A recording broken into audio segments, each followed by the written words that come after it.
হঠাৎ যদি 1 কোটি টাকার বিশাল কোনো জ্যাকপট জেতা যায় তাহলে প্রথম চিন্তা কি মাথায় আসে? টাকাটা সোজা ব্যাঙ্ক অ্যাকাউন্টে ঢুকলে ঠিক কেমন হবে, তাই তো?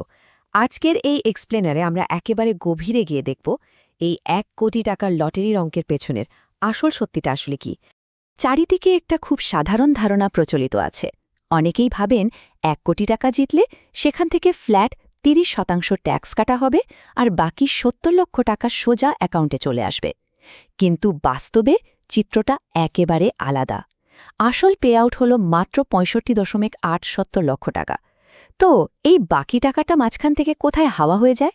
চলুন সেটাই আজ ডিকোড করা যাক। পুরো বিষয়টা পরিষ্কারভাবে বোঝার জন্য আমরা আজ পরপর কয়েকটি ধাপে এগোব।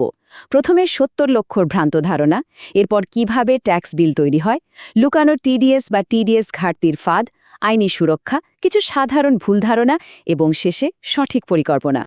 চলুন শুরু করা যাক আমাদের প্রথম পয়েন্ট দিয়ে, 70 লক্ষের ভ্রান্ত ধারণা এবং ফ্ল্যাট ট্যাক্সের আসল হিসাব। এখানে সবচেয়ে বড় ভূমিকা পালন করে সেকশন 115 বিবি বা সেকশন 115 বিবি। নিয়মটা খুব কড়া। যে কোনো অপ্রত্যাশিত আয়ের ওপর সরাসরি 30% বেস ট্যাক্স বসবে। অর্থাৎ 1 কোটি টাকা জিতের উপর কোনো রকম বেসিক ছাড় বা স্ট্যান্ডার্ড ডিডাকশন ছাড়াই একেবারে চোখ বন্ধ করে 30 লক্ষ টাকা বেস ট্যাক্স হিসেবে কেটে নেওয়া হবে। আচ্ছা, যদি মনে হয় ট্যাক্সের গল্প এখানেই শেষ, তাহলে কিন্তু মস্ত বড় ভুল হবে। চলুন দেখি এই বেস ট্যাক্সের বাইরেও আর কি কি আছে। বেস ট্যাক্সের পরেই আসে সারচার্জের ধাক্কা। সহজ কথায় এটা হলো ট্যাক্সের ওপর আরেকটা ট্যাক্স। নিয়ম অনুযায়ী মোট আয় যখনই 50 লক্ষ টাকার সীমা পার করে তখনই এই পেনাল্টি ট্যাক্সটি জুড়ে যায়। 1 কোটির ক্ষেত্রে এটা সরাসরি 10% স্ল্যাবে পড়ে। তার মানে ওই যে 30 লক্ষ টাকা বেস ট্যাক্স হলো তার ওপর আরও 10%, অর্থাৎ ট্যাক্স বিলে অতিরিক্ত 3 লক্ষ টাকা যোগ হয়ে গেল। ভাবছেন এখানেই শেষ? একদমই না। ট্যাক্সের একেবারে শেষ ধাপে আছে হেলথ অ্যান্ড এডুকেশন সেস। এটি একটি বাধ্যতামূলক 4% জাতীয় চার্জ। এই 4% কিন্তু শুধু বেস ট্যাক্সের ওপর নয়, বেস ট্যাক্স আর সারচার্জের যোগফলের ওপর হিসাব করা হয়। এর মানে হল সামাজিক উন্নয়ন কর্মসূচির ফান্ডের জন্য আরও 1.32 লক্ষ টাকা কেটে নেওয়া হবে। তাহলে পুরো হিসাবটা একবার এক নজরে দেখে নেওয়া যাক। প্রথমে 30 লক্ষ টাকার বেস ট্যাক্স, তার সাথে 3 লক্ষ টাকার সারচার্জ আর শেষে 1.32 লক্ষ টাকার স্যাস।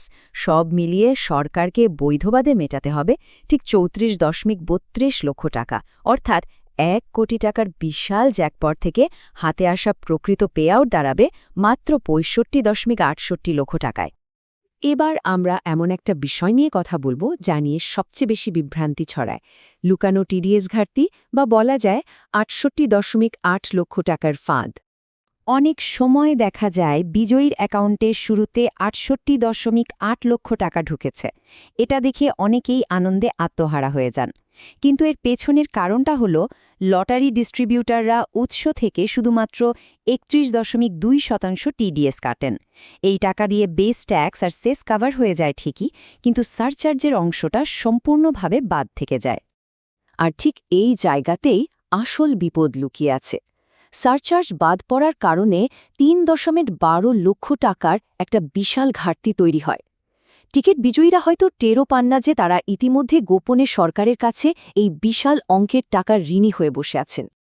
এখন প্রশ্ন হল, ট্যাক্স কমানোর কি কোনোই উপায় নেই? মার্জিনাল রিলিফ সারচার্জ লিমিট নামে একটি আইনি ব্যবস্থা আছে বটে, যার কাজ হল আয় বৃদ্ধির চেয়ে ট্যাক্স বৃদ্ধি যাতে বেশি না হয় তা নিশ্চিত করা। কিন্তু দুর্ভাগ্যবশত ঠিক 1 কোটি টাকার অঙ্কের জন্য এই নিয়মটি খুব একটা কাজে আসে না, কারণ পুরো অঙ্কটাই ওই 10% স্ল্যাবে আটকে থাকে, ফলে এখান থেকে কোনো বাড়তি সুবিধা পাওয়া যায় না। এই বিশাল অঙ্কের ট্যাক্স মেটানোর পর ট্যাক্স সিজনে টিকে থাকার জন্য অপরিহার্য আইনি নথিপত্রের বিষয় জানাটা অত্যন্ত জরুরি। এত বড় অর্থ হাতে আসার সাথে সাথে কিছু কড়া আইনি দায়িত্বও চলে আসে। প্রথমত, ডিস্ট্রিবিউটরের কাছ থেকে ফর্ম 16A সংগ্রহ করা একেবারে বাধ্যতামূলক, কারণ এটাই প্রমাণ করে যে প্রাথমিক টিডিএস জমা পড়েছে। এরপর ইনকাম ট্যাক্স পোর্টালে ফর্ম 26S চেক করতে হবে, ITR 2 ফাইল করতে হবে এবং ওই যে 3.12 লক্ষ টাকার ঘাটতির কথা বললাম সেটা অবিলম্বে মিটিয়ে ফেলতে হবে। এই জায়গাটা কিন্তু খুব মন দিয়ে শোনা দরকার। এই ৩.১২ লক্ষ টাকার ট্যাক্স ঘাটতির বিষয়টা যদি কেউ এড়িয়ে যান, তবে চরম আর্থিক জরিমানা দিতে হতে পারে। এমনকি সেকশন ২৭৬ সিসি অনুযায়ী কঠোর আইনি পদক্ষেপ বা প্রসিকিউশনের মুখেও পড়তে হতে পারে। তাই এটাকে কোনোভাবেই হালকাভাবে নেওয়ার সুযোগ নেই। ট্যাক্স নিয়ে তো অনেক কথা হলো। এবার চলুন ট্যাক্স সংক্রান্ত কিছু সাধারণ ভ্রান্ত ধারণা বা মিথ ভেঙে ফেলা যাক, বিশেষ করে ইনকাইন্ড পুরস্কার আর রাইট অফের ক্ষেত্রে।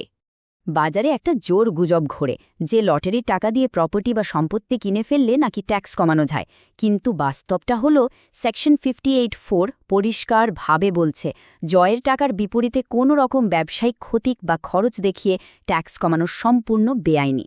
লটারির এই ট্যাক্স একেবারে চূড়ান্ত, এটা দিতেই হবে। আরেকটা চমকপ্রদ ব্যাপার হল ইনকাইন্ড পুরস্কার। ধরুন নগদ টাকার বদলে একটি বিলাসবহুল গাড়ি বা ভিলা জেতা হল। ভাবছেন ট্যাক্স দিতে হবে না? একদম ভুল। সেই জিনিসটির বাজার মূল্যের 31.2% সম্পূর্ণ নিজের পকেট থেকে ট্যাক্স হিসাবে গোনার জন্য প্রস্তুত থাকতে হবে। সাথে প্রযোজ্য সারচার্জও থাকবে। এত সব জটিলতার পর অপ্রত্যাশিত এই বিপুল আয়কে সুরক্ষিত করতে আমাদের শেষ পয়েন্ট দায়িত্বশীল আর্থিক পরিকল্পনা। হঠাৎ পাওয়া এই বিপুল সম্পদ নিরাপদে সামলানোর জন্য কিছু স্মার্ট পদক্ষেপ নেওয়া উচিত। প্রথমে একটা ডিজিটাল আফটার ট্যাক্স ক্যালকুলেটর দিয়ে ডিস্ট্রিবিউটরের হিসাবটা যাচাই করে নেওয়া ভালো। তারপর পুরো টাকাটা কোনো হাই ইল্ড ফিক্সড ডিপোজিটে সুরক্ষিত করা প্রয়োজন। আর সব শেষে ট্যাক্সের এই জটিল নিয়মগুলো সামলানোর জন্য অবিলম্বে একজন সার্টিফাইড চার্টার্ড অ্যাকাউন্ট্যান্ট নিয়োগ করা উচিত। ইউটিউবের এই শিক্ষামূলক এক্সপ্লেনারটি শেষ করার আগে সবচেয়ে গুরুত্বপূর্ণ মেসেজটা দিয়ে রাখি। আমরা কোনোভাবেই জুয়া সমর্থন করি না। লটারি নিছকই বিনোদন হওয়া উচিত। এটি কোনোভাবেই কোনো আর্থিক পরিকল্পনা হতে পারে না। তাই সবসময় দায়িত্বশীলভাবে যুক্ত হবেন। এই সংক্রান্ত আরও তথ্য এবং শিক্ষামূলক কন্টেন্টের জন্য lotterysambaadresult.news ওয়েবসাইটটি ভিজিট করতে পারেন। তাহলে আজকের এই আলোচনা থেকে একটা বড় প্রশ্ন কিন্তু থেকেই যায়। এই বিশাল জ্যাকপট কি সত্যি একটা অপ্রত্যাশিত সৌভাগ্য, নাকি এটা আসলে আর্থিক সাক্ষরতা এবং দেশের কর আইনের এক বিশাল পরীক্ষা? সম্পদের সাথে যে বিপুল দায়িত্ব আসে, এই করের বোঝাই কিন্তু আমাদের সেই রূঢ় বাস্তবতা মনে করিয়ে দেয়। শেখার এই যাত্রা এভাবেই চলতে থাকুক।